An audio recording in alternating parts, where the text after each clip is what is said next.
또 우리 어느 해보다도 또 평안하여 든든히 서가는 교회라고 하는 표어를 주셔서 교회가 평안하고 또 여러분의 가정도 또 사업체도 평안하여 든든히 서가는 해가 되기를 바랍니다.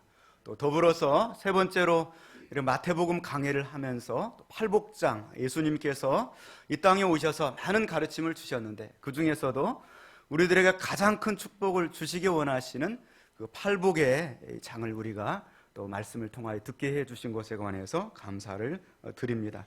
우리 옆 사람 한번 인사할까요? 새해 복 많이 받으십시오. 우리나라는 이렇게 새해가 두 번 맞이해요. 그래서 새해 인사를 두 번 하고 또 신년도에 다짐했던 것이 무너지면 또 다시 한번 기회가 있어요. 이 새해에 또 다짐하면서 열심히 믿음으로 생활하시길 바랍니다. 어떤 사람들은 팔복을 가리켜서 언약의 무지개와 같다 이렇게 표현을 하는데요. 무지개는 7색깔이고 팔복은 8개니까 약간 차이가 있죠. 실제로 팔복장을 열어보면 팔복이 아니라 9개의 복이 나오고 있습니다. 또 어떤 사람은 하늘나라에 가는 나선형의 사닥다리다 이렇게 표현하기도 하고요. 또 어떤 사람은 피아노의 팔음개와 같다 이 팔복을 이렇게 표현하기도 했습니다. 어쨌든 우리가 살펴보고 있는 팔복은 하늘나라에 갈 사람이면은 아주 유명한 그러한 이 위대한 신앙의 선구자들 뿐만 아니라 모든 사람들이 다 갖춰야 될 그러한 덕목이다 이렇게 바라보시면서 말씀을 들으시면 좋을 것 같습니다. 이 팔복은 어느 한 개가 열등하거나 우열하거나 그러지 않습니다. 다 동일하게 동시적으로 아주 중요한 그러한 축복이 되겠습니다. 또 이 팔복의 내용들은 본성적인 것이 하나도 없습니다. 가만히 있으면 심령이 가난해지고 또 가만히 있으면 화평케 하거나 온유해지거나 애통하는 자가 아니라 우리의 본성적으로는 도저히 도달할 수 없는 우리의 내적인 성품입니다. 하나님의 은혜를 받아서 성령님의 도우심을 받아 새롭게 태어난 사람들만이 가질 수 있는 그러한 우리의 내적인 성품들이다 그렇게 볼 수가 있는 것이고요. 이 팔복은 세상 사람들과 다른 성도들만의 특징 등을 보여주고 있는 그러한 내용들이 되겠습니다. 교회가 뭔가는 달라야지죠. 세상 사람들과 성도들이 달라야 되죠. 그 다른 것의 특징이 바로 8가지다 그렇게 보시면 좋을 것 같고요. 또 팔복은 철저하게 우리의 내면의 문제고 우리의 영적인 문제다 이렇게 보시면서 오늘 본문의 말씀을 보셨으면 좋겠습니다. 2000년 전에 팔레스타인 땅으로 되돌아가 보면 그 땅은 참으로 표의 땅이요 또 애통의 땅이요 눈물의 땅이 아닐 수 없었습니다. BC 722년에 그토록 많은 선지자를 보내서 하나님께서 이스라엘 백성들을 지키려고 했지만 그들이 우상 숭배와 교만의 죄로 말미암아서 아수르의 군대에 의해서 철저하게 유린당하고 북이스라엘이 완전히 짓밟혀버렸습니다.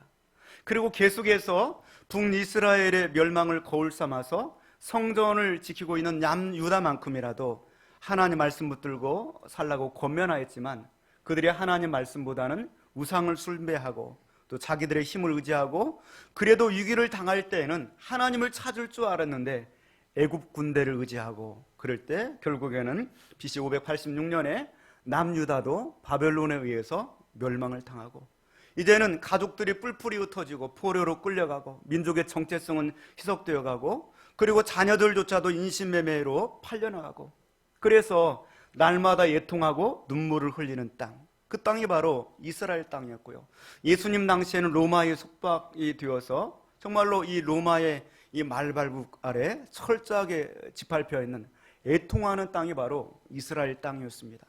그들에게 오셔서 예수님 말씀하시기를 너희들이 그 애통하는 그들이 복이 있다 이렇게 말씀을 하고 있는 것입니다. 오늘 본문의 말씀입니다. 4절 말씀 한 절 말씀을 같이 보겠습니다. 애통하는 자는 복이 있나니 아멘.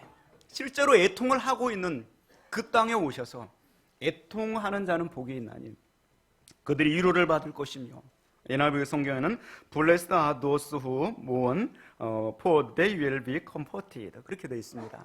그래서 애통하는 그들이 공동번역 성경 번역본으로 보면은 슬퍼하는 그들이 행복하다. 그들은 위로를 받을 것이기 때문이다. 헬라어 성경에는 마카리오리 오이 펜소테스 오티 아우토이 바라클레세 소운타 이렇게 되어 있습니다.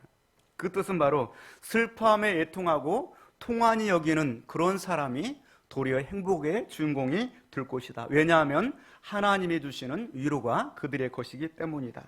유진 피터슨이 번역한 메시지 성경을 보니까 가장 소중한 것을 잃었다고 느끼는 너희는 복이 있다. 왜냐하면 그때의 너희는 가장 소중한 분의 품에 안길 수 있기 때문이다. 참 의미가 있죠. 가장 소중한 것을 잃었을 때 그때의 가장 소중한 분의 품에 안길 수 있기 때문에 복이 있다. 이 영어의 이 mourn이라고 하는 이 단어는 초상이 나서 가족 식구 중에 누군가가 죽었을 때 우는 그런 애통, 통곡을 의미합니다. 사실 이 명절을 앞두고 애통하는 자는 복이 있나니 이 설교를 하면서 화요일까지는 주저했어요. 그래서 이거를 넘어가고 그 다음에 보니까 온유한 자는 복이 있나니 그들이 땅을 기업으로 받을 것이다. 이 말씀 너무나 좋다. 그리고 땅을 다 좋아하니까 이 말씀을 가지고 하자. 근데 수요일을 넘어가면서 양심의 가책이 왔어요. 하나님 말씀이 어떤 거는 귀에 좋고 어떤 거는 그래서 되겠느냐. 그래서 온유한 자에 관한 말씀을 절반까지 준비하다가 휴게를 하고 내려놓고 다시 애통하는 자를 붙들고서 정말 명절 주간에 합당하지 않은 말씀이 될 수도 있지만 오늘 애통하는 자의 말씀을 붙들고 좀 함께 고민해 보기를 원하는 것입니다. 사람이 언제 애통하는가? 잘 안 되었을 때 애통하죠. 부모님이 돌아가시고 또 사랑하는 이가 이렇게 갑자기 세상을 등지게 되었을 때 사람이 애통할 때 보면은 내심으로 전혀 불가능한 절망을 만났을 때 애통하게 됩니다. 이래도 안 되고 저래도 안 되고 어떻게 해야 된단 말이냐. 내 힘으로 가능한 일을 만났을 때는 내가 이럴 줄 알았다. 그러면서 막 교만이 하늘을 찔러요. 내가 미리 다 알고 준비했지. 그러면서 막 일을 처리해 나가요.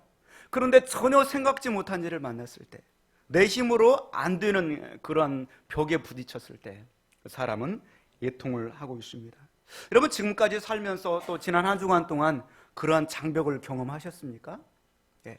그런데 인류가 경험하는 아무리 돈이 많은 사람도 아무리 지식이 많은 사람도 아무리 믿음이 많은 그러한 사람도 동시에 경험하는 가장 큰 애통하는 주제가 무엇일까? 그것은 바로 어떤 죽음에 관한 문제. 아무리 믿음이 좋은 사람도 죽음에 관해서는 애통할 수밖에 없고요. 또 죄에 관한 문제. 인간이 아무리 이 세상적인 것들을 많이 가지고 있을지라도 인간의 힘으로는 진시황제도 이 죄에 관한 문제, 죽음에 관한 문제는 해결할 수가 없었던 것이죠. 그래서 첫 번째로 우리가 생각해 볼 것은 바로 우리가 애통하는 이 문제 첫 번째는 바로 자신의 죄 문제 때문에 애통할 수 있어야 된다. 이렇게 생각을 해보려고 하는 겁니다. 사람들은 누구나 나름대로 자기의 어떤 자존감, 어떤 자신감을 가지고 이렇게 살아가고 있습니다. 어떤 사람들은 자기 성품에 관해서 자신감을 가지고 있고요. 어떤 사람은 내가 인기가 좋다, 사람들이. 그러면서 나는 역시 이 세상에 정말 가치 있는 존재야. 또 어떤 사람은 자기의 실력을 자랑합니다. 이 분야에 있어서는 내 실력이 최고야. 그리고 어떤 사람들은 나밖에 없다. 어떤 자기 나름대로의 자신감의 근거를 가지고 많은 사람이 많다, 집안이 좋다, 나의 학식이 좋다, 또 내가 여러 가지 남들이 갖지 않고 있는 나만의 특징을 가지고 있다. 그러면서 무한한 자기 신뢰를 가지고 살아가고 있어요. 여러분 어떠신지 모르겠습니다.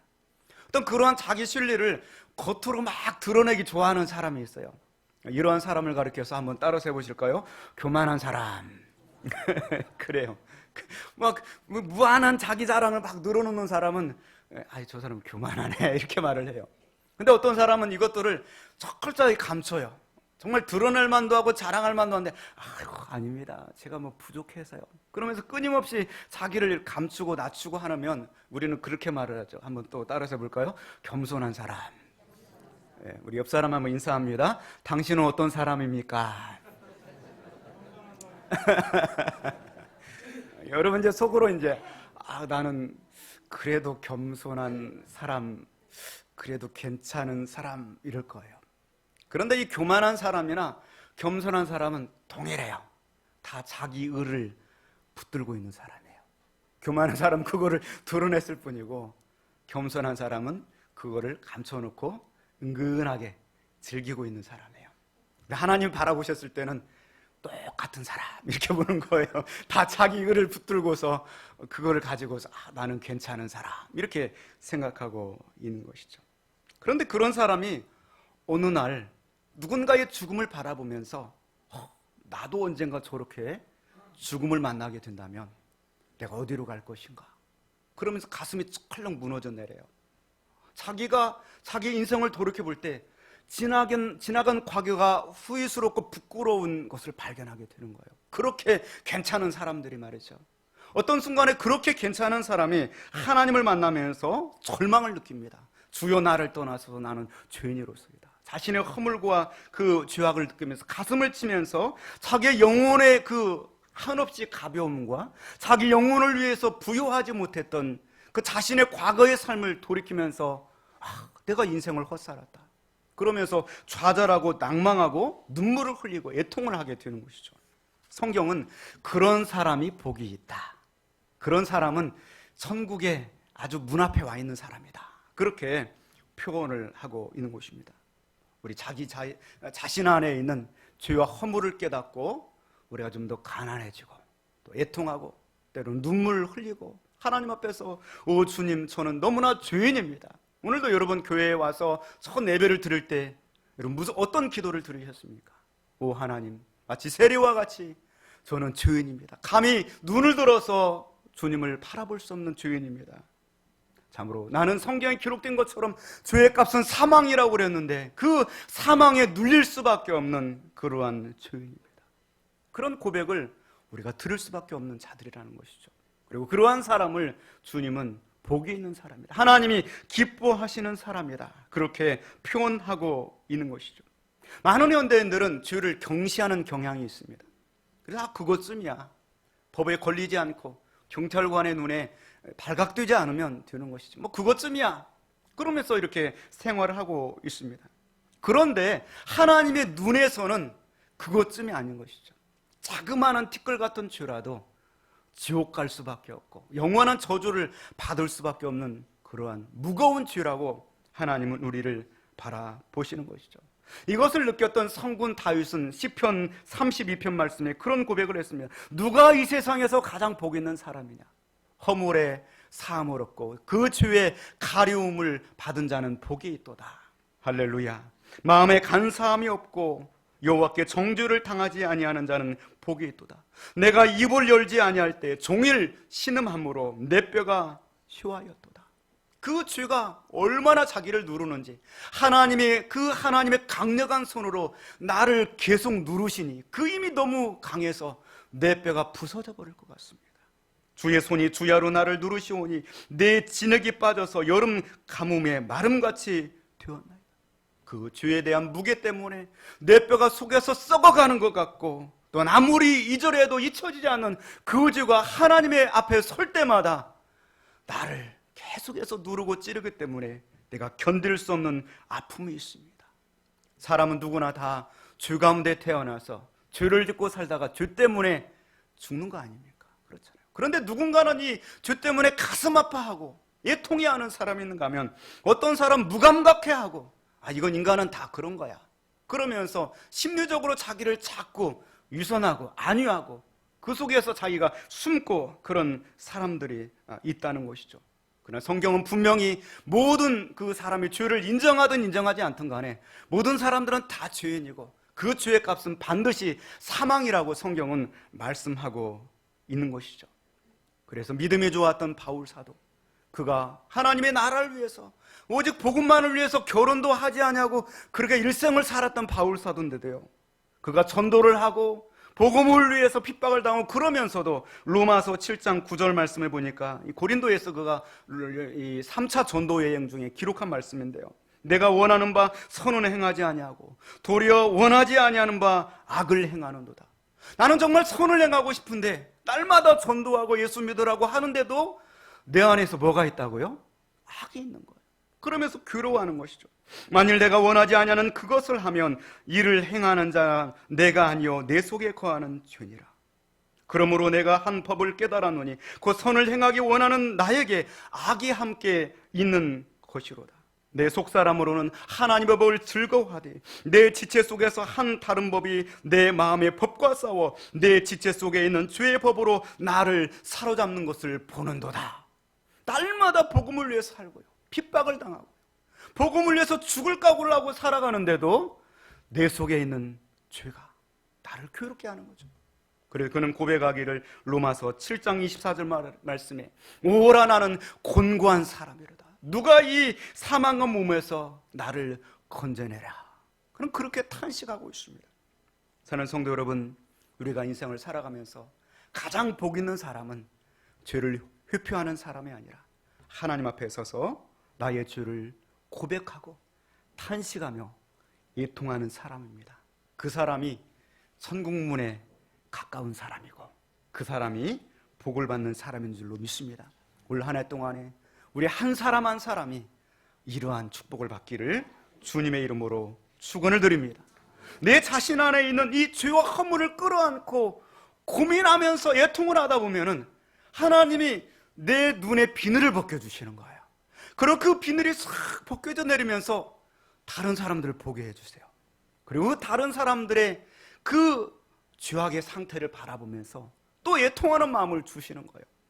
여러분, 이번 명절을 보내시면서 아마 많은 분들을 만나셨을 것입니다. 부모님을 만나고 또 형제, 친척들, 여러 조카들을 만나면서 그러면서 여러 가지 대화를 나눴을 거예요. 그러면서 여러분이 정말 지금 여러분 안에 있는 여운들을 한번 생각해 보세요. 정말 좋은 기억들은 믿음으로 살지 못하던 영혼들이 믿음으로 살려고 애를 쓰는 모습을 볼 때 우리는 아직까지도 기쁜 거예요. 그런데 어떤 사람들은 아직도 자기의 정말 초라한 속에 있는 그 자기의 헛된 자랑들을 막 늘어놓고요. 그렇잖아요. 정말 아무것도 아닌데 허세를 늘어놓고 자랑하고, 그런데 그 속에 예수 그리스도가 없어요. 그 사람들은 여러분 씁쓸한 추억으로 여러분 마음속에 기억날 거예요. 야, 그 영혼 어떻게 하냐, 정말 안 됐다. 내가 볼 때는 정말 그 속에 꽝인데 하나님 만나지 못하면 그 인생이 결국에는 허무하고 헛된 인생인데, 그런 그 느낌을 갖게 되는 거죠. 바울 사도도 자신이 주님 앞에서 자기의 허물 때문에 애통하고 그렇게 고백하고 하다가 어느 날 눈을 들어서 보면서 시편 119편 136절에 다윗이 그런 고백을 하는 것이죠. 그들이 주의 법을 지키지 아니하므로 내 눈물이 시냇물같이 흐르나이다. 이전에는 자기의 이 고통하는 문제 때문에 애통하였었는데 그들이 주의 법을 지키지 아니하므로 내 눈물이 시냇물같이 흐르나이다. 사랑하는 성도 여러분, 두 번째로 애통하는 것은 여러분의 주변에 있는 가족들이, 여러분의 부모님이, 여러분이 사랑하는 그 아무개가 믿음으로 살지 못하는 것을 보면서 눈물이 시냇물처럼 흘러내려야 되는 것입니다. 할렐루야. 그러한 사람이 복이 있다는 것이죠. 내가 내 주변에 죽어가는 사람을 바라보면서 내가 정말 사랑하는 그 사람이 주님을 알지 못하고 여전히 자신의 안에 있는 그 내면을 실제로 바라보지 못하고 그리고 허세를 떨고 위선하고 그러면서 큰 소리치고, 그리고 그 가난한 영혼들을 바라보면서 그 죽어가는 영혼들을 바라보면서 내 속에 애통하고 그 영혼 때문에 흐르는 눈물이 없다고 한다면 우리가 이 시간에 좀 돌이켜보면서 내 속에 다시금 그러한 눈물이 흘러나오게 해주옵소서. 그런 마음 내 속에 허락하여 주옵소서. 우리가 이 시간에 좀 그런 마음을 가질 수 있기를 주의 이름으로 축원을 드립니다. 참 우리나라에 얼마나 많은 교회가 있는지 몰라요. 저도 이제 11년 전에 교회를 개척하려고 한 2년 가까이를 계속해서 돌아다녔어요. 경기 북부 지역, 서울 내 이 용산으로 해서 뭐 웬만한 이 마을 도시들을 다 돌아다녔어요. 그런데 참 우리나라 축복된 나라예요. 어느 곳이든지 다 교회가 있어요. 안 되겠다, 기존에 있는 교회를 피해서 좀 이렇게 교회가 없는 한적한 곳에 교회를 좀 세워야 되겠다. 그래서 산속으로 들어갔더니 그 속에는 또 기도원이 있네요. 그래서 교회를 어디 세울 만한 자리가 없을 정도로 우리나라가 정말 축복된 나라입니다.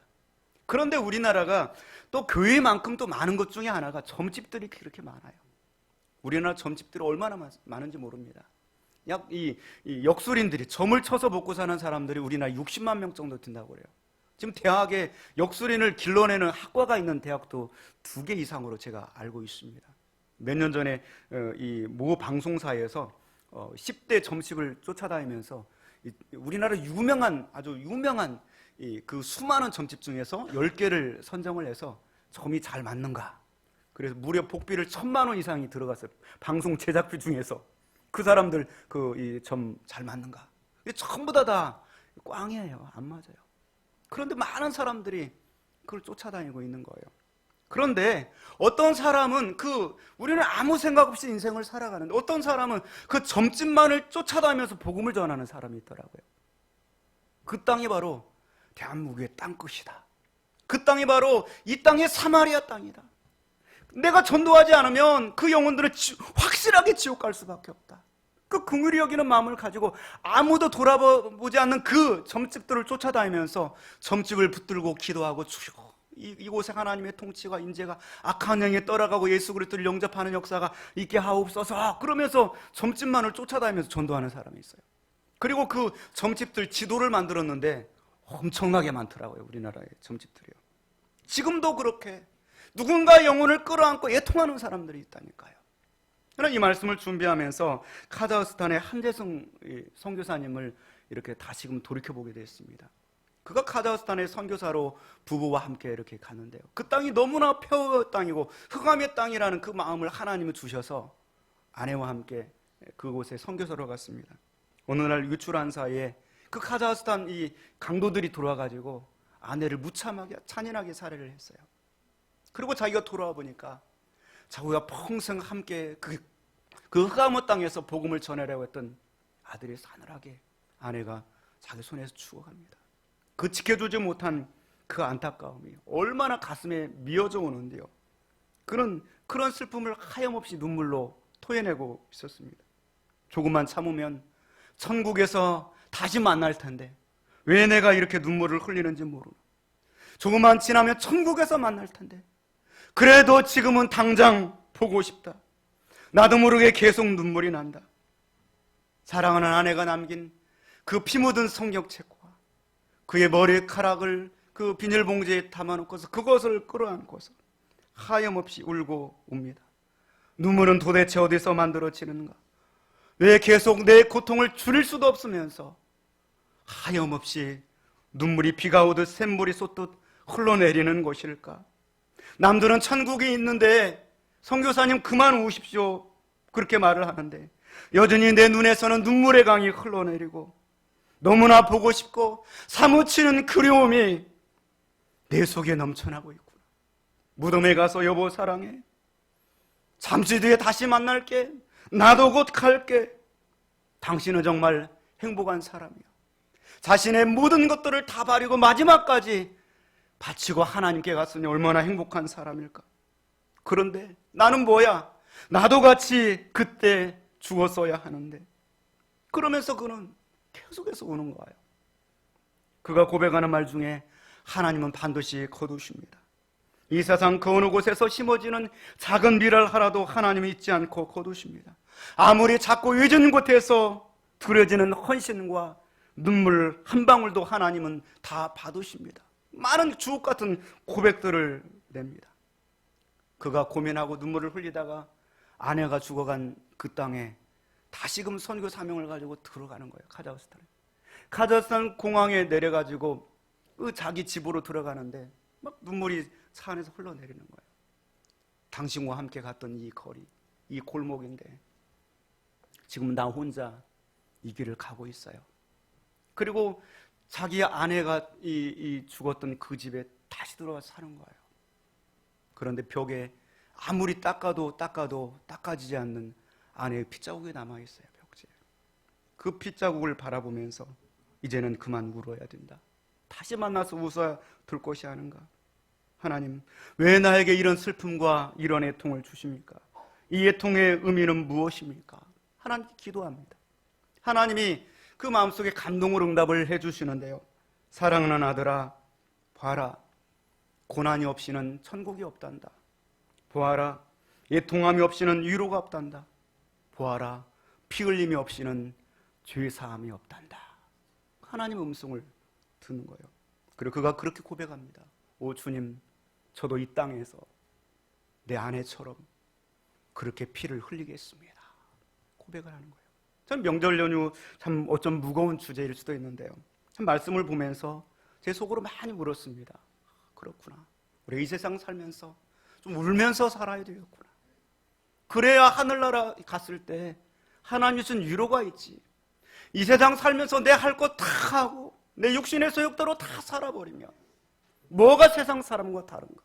뭐 하늘나라에 가서 무슨 위로를 받겠는가? 지난 한 주간 동안에 새벽 예배 사도행전 강해를 요즘 하고 있습니다.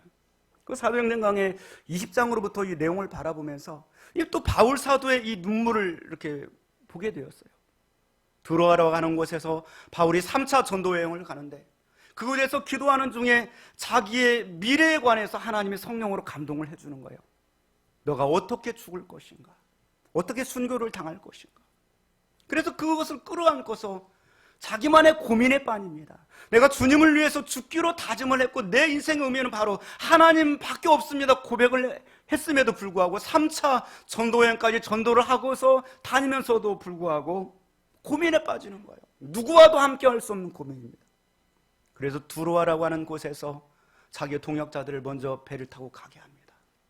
그리고 아소까지 30km 되는 거리를 혼자서 터벅터벅 걸어가요.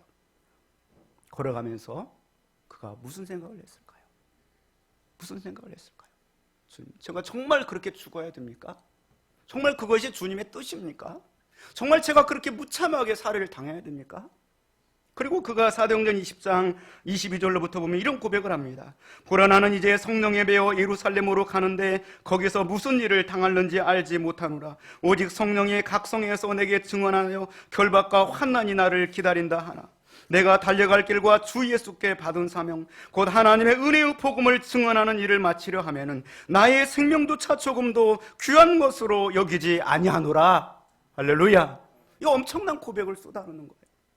그 깊은 30km를 걸어가면서 그 깊은 고뇌를 하고, 그리고 내가 이제 복음을 위해서, 내 생명을 위해서 조금도 내가 귀한 것으로 여기지 않겠다 고백을 합니다. 그리고 나아가는데 많은 사람들에게 하나님의 성령이 동일한 메시지를 주는 거예요. 그래서 두로라고 하는 곳에 갔는데 많은 제자들이 성령님이 우리에게 그런 지시를 주셨습니다. 절대로 예루살렘에 들어가서는 안 됩니다. 부인과 어린 아이들까지 막 끌어안고 나와서 바닷가에서 울면서 가지 말라고 예언을 합니다. 그런데 불구하고 바울 사도는 그 길을 가요. 또 가이사랴에 가서 빌립 집사의 가정에서 묵게 되는데 거기에서 또한 이 전도자 그 집에서 아가보라고 하는 선지자가 바울의 띠를 가져다가 자기 손을 막 결박을 하고서 성령님이 나에게 이렇게 지시를 해주셨는데 이 띠 임자를 이렇게 결박하여서 이방인들의 손에 넘겨준다고 그랬습니다. 그러니 절대로 가지 마십시오. 막 통곡을 하고 울면서 바울의 길을 막아요. 바울 사도가 그렇게 말합니다. 너희가 어찌하여 울어서 내 마음을 상하게 하느냐. 나는 주 예수의 이름을 위하여 결박당할 뿐만 아니라 예루살렘에서 죽을 것도 각오하였노라. 할렐루야. 울면서 그 길을 가는 거예요. 땅끝에서 주님을 만나야지. 그때 내가 죽게 드릴 열매를 내 손에 들고 주님을 만나야지. 그게 주님을 위해서 애통하는 자예요. 그리고 나서 살펴보니까 예수님이 또 눈물을 흘리는 장면이 나오더라고요. 근데 예수님이 애통하고 눈물을 흘리는 장면을 보니까 예수님은 죄인이 아니기 때문에 자기 죄 때문에 눈물을 흘리는 장면은 없어요. 성경에 두 군데를 찾아봤는데 요한복음 11장 말씀 보니까 나사로의 무덤에서 죽은 지 나흘 되어서 썩어서 냄새나고 그 아래서 그 마르다와 마리아가 애통하며 울고 있는 그 장면을 바라보면서 예수님이 나사로를 너무 사랑하셨기 때문에 그가 눈물을 흘리십니다. 예수께서 그가 우는 것과 또 함께 온 유대인들이 우는 것을 보시고 심령에 비통 여기사 불쌍히 여기시고 예수께서 눈물을 흘리시더라. 예수님께서도 역시 누군가의 영혼이 그 죄로 말미암아 죽어가는 것을 바라보면서 눈물을 흘리셨다는 거죠. 하나님의 세상을 이처럼 사랑하사 독생자를 주셨으니 이는 저를 믿는 자마다 멸망치 않고 영생을 얻게 하려 함이라. 예수님께서 또 눈물을 흘리시는데요. 누가복음 19장 말씀 보니까 예루살렘의 멸망을 바라보면서 눈물을 흘리고 있습니다. 예루살렘아 예루살렘아 암탉이 병아리를 아는 것 같이 내가 너희를 모으려고 한 적이 몇 번이었더냐. 눈물을 흘리시는 것입니다. 가까이 오사 성을 보시고 날이 이를지라 내 원수들이 토둔을 쌓고 너를 둘러 화면으로 가두고 또 너와 내 가운데 있는 내 자식들을 땅에 메어치며 돌 하나도 돌 위에 남기지 아니하리니 이는 내가 보살팀을 받는 날을 알지 못함을 인함이니라. 예수님이 우시는 거예요. 예수님께서는 AD 70년에 로마 황제의 10대 황제인 티투스 황제가 군사들을 이끌고 예루살렘을 겹겹이 포위하고 공격하는데 절대로 항복을 하지 않고 도리어 막 악랄하게 이 반항을 하고 그러니까 예루살렘을 완전히 쑥대밭을 만들어 버려요. 그래서 약 200만 명 이상이 포로로 끌려가고요. 그리고 20만 명 이상이 무참하게 살해를 당합니다. 그리고 소금을 모든 예루살렘 거리에 뿌려버리고요. 썰애질로 아예 밀고 다녀서 식물이나 생명조차 살 수 없는 땅으로 만들어요. 예수님께서 그걸 바라보시면서 그 예루살렘 운명을 보면서 눈물을 흘리시는 장면을 보게 되는 것입니다. 사랑하는 성도 여러분, 특별히 우리가 누군가의 영혼을 생각하면서 많이 우는 그 사람은 복이 있는 사람입니다. 그 사람 바로 천국 문 앞에 있는 사람이죠. 그리고 그러한 사람에게는 주님이 주시는 확실한 약속이 있습니다. 우리 4절 말씀 다시 한번 보고 말씀을 정리하겠습니다. 애통하는 자는 복이 있나니 그들이 위로를 받을 것이며, 아멘. 그들이 위로를 받을 것이며, 이렇게 말씀하고 있습니다. 참으로 이 땅에서 애통해야만 하나님의 위로가 임하는 줄로 믿습니다.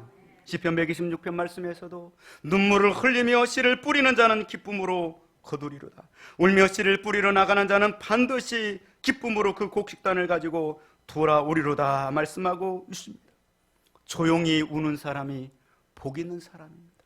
겉으로 떠드는 사람은 절대로 복이 없습니다. 조용히 우는 사람은 무기력해 보이고 우는 자는 패배자처럼 보이지만 하나님께서는 그 눈물을 받으시고 그 눈물을 통하여서 이 땅에 구원하고자 하는 자를 구원하십니다. 그 눈물을 통하여 자신의 그 심장과 마음을 전해주시고 그 마음으로 누군가를 구원하기를 원하시는 것이고요. 그의 눈에서 눈물을 닦아주실 것이라 요한계시록 7장 17절 말씀에 이는 보좌 가운데 계신 어린 양이 그들의 목자가 되사 생명수 샘으로 인도하시고 하나님께서 그들의 눈에서 모든 눈물을 씻어주실 것임이라. 할렐루야. 천국을 그냥 가서 갈 수 없는 거예요. 눈물을 흘리며 가야 되는 겁니다. 그래서 제가 가끔 우리 아내에게 그런 얘기를 해요. 내 자에게 천국은 울면서 가야 돼. 울고 싶으면 울어. 그래. 울면서 가야 돼. 안 울고 가려고 하면 안 돼요. 천국을 울면서 가야 하나님이 눈물 닦아주시고 위로해 주신다니까요. 할렐루야. 믿는 자의 눈물은 소중한 것입니다. 예수님도 우시며 그 길을 가셨습니다. 성경의 말씀 보니까 히브리서 5장 7절 말씀에 그는 육체에 계실 때 자기를 죽음에서 능히 구원하실 이에게 심한 통곡과 눈물로 간구와 소원을 올렸고 그랬습니다. 예수님께서도 우리를 구원을 위해서 간구와 눈물과 통곡을 하면서 그 길을 가셨는데 우리가 어떻게 울지 않고 그 길을 가려고 합니까? 우는 자는 세상의 패배자처럼 보이고 무력한 자처럼 보이지만 하늘의 위로가 있습니다.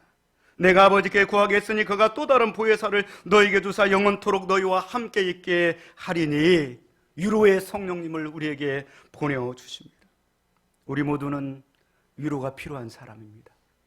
아까 처음에 서두에 말씀드린 것처럼 정말 교만해서 막 호황되게 자기를 허세를 부리고 드러내는 그런 사람도 그 내면에 실제로는 위로가 필요한 것이고요. 정말 자신을 억누르면서 내성적에서 표현하지 못하지만 날마다 속에 삭히는 그 사람에게도 위로가 필요하고요.